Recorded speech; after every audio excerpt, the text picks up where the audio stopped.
मैं तो अच्छी सास बनूंगी।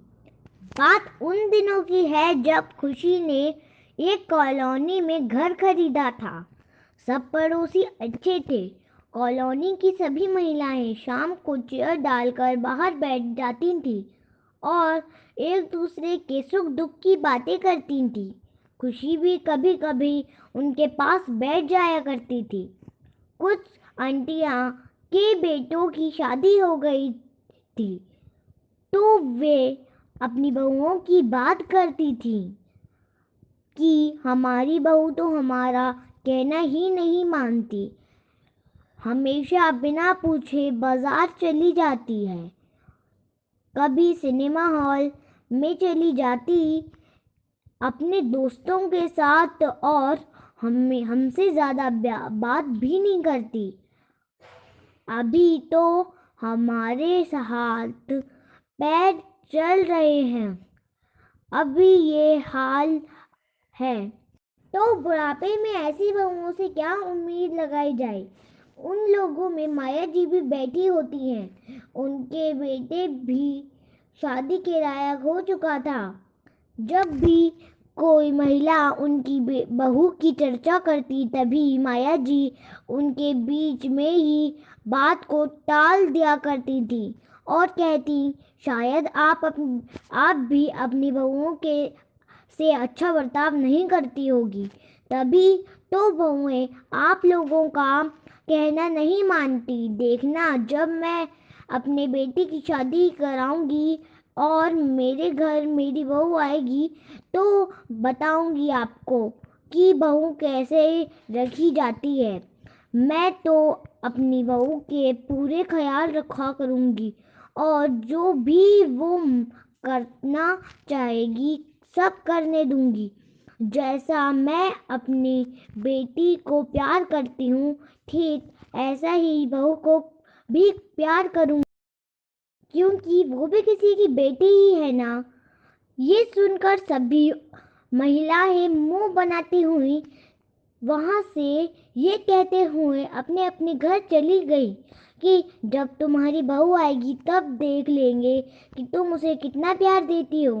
करीब 3 साल बाद माया जी के बेटे की शादी हो गई और उनके घर में बहू का आगमन हुआ।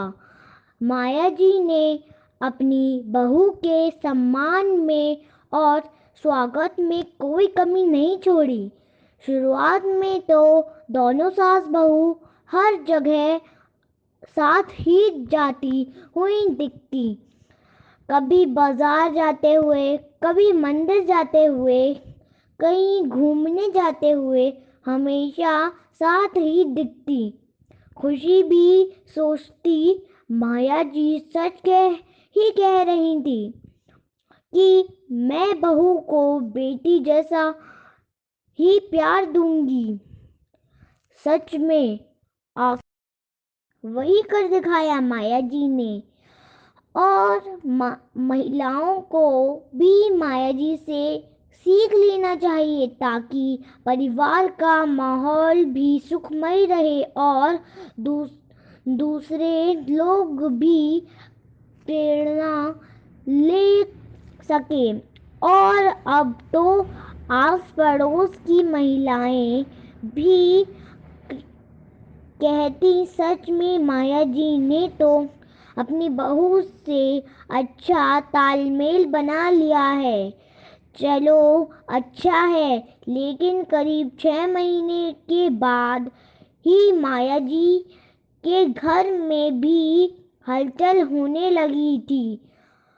लड़ाइयाँ की आवाज बाहर तक आने लगी थी। एक बार तो इतनी जोर की लड़ाई हुई कि सारे पड़ोसी और पड़ोसन भी बाहर निकल आए और कहने लगी कि माया जी, क्या बात हो गई, इतना क्यों लड़ाई कर रही हो अपनी बहू से। तभी माया जी कहने लगी, आप लोग सही कह रही थी। आजकल की बहुएं ऐसी ही होती हैं। देखो ना, मेरे सामने जुबान चला रही है और कह रही है कि मैं अपनी कॉलेज की सहेलियों के साथ मनाली घूमने जा रही हूँ। बताओ, अब ये कोई लड़की थोड़ी है, आखिर बहू है घर में ऐसा थोड़ी ना चलेगा। इतनी छूट तो नहीं दे सकती ना मैम। बे, बेटा भी घर में नहीं है, वो भी अपने ऑफिस की मीटिंग में बाहर गया हुआ है और इन मैडम को मजे लेने की पड़ी है। आप लोग ही बताएं, ये सही बात है? तभी वे सब कहने लगी, बहू तो बेटी जैसे है ना तुम्हारे लिए। तो जाने दो, इतना क्यों झगड़ रही हो? तुम तुम हमें बड़ा संस्कार का पाठ पढ़ा रही थी, अब पता चला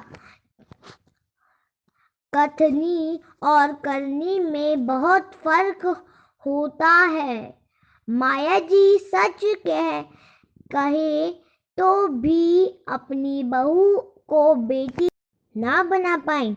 खुशी तो यही सोच कर हैरान थी कि क्या ये वही माया जी हैं जो बाकी महिलाओं को उनकी बहुओं की बुराई करने से रोकती थी। आज वही अपना तमाशा पूरे मोहल्ले में करवा रही हैं। बहू को बेटी मानने वाले माया जी की सोच बहू के आने के बाद दोनों बाद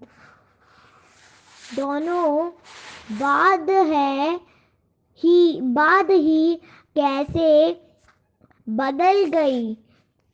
काश अगर माया जी अपनी उसी सोच को कायम रखती तो इतना बवाल नहीं खड़ा होता।